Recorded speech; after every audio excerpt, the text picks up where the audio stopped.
mon ami, si tu as d'abord, je regarde les deux mains, je regarde la tête, les pieds. Je veux là.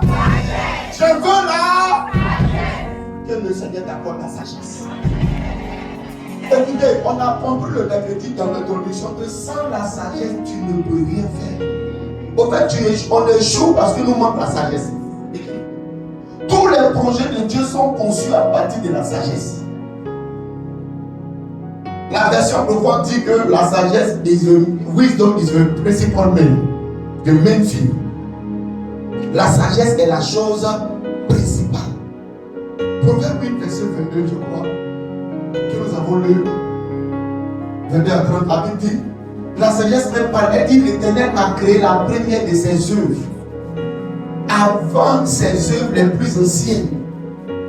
J'ai été établi depuis l'éternité, dès le commencement, avant l'origine de la terre. Les amis, la sagesse est la première chose que Dieu a créée. C'est par la sagesse que la parole de Dieu est agencée.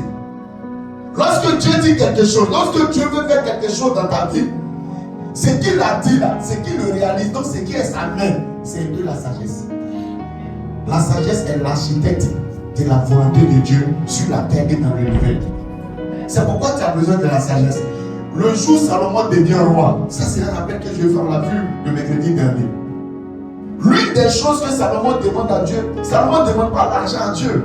Salomon dit, donne-moi la sagesse pour que je sois à même de pouvoir diriger le peuple. Autrement dit, pour réussir ton projet, pour réussir cette entreprise, pour réussir ton commerce, pour réussir à mettre en place une famille qui vit en harmonie, tu as besoin de quoi? Comme Salomon, la sagesse.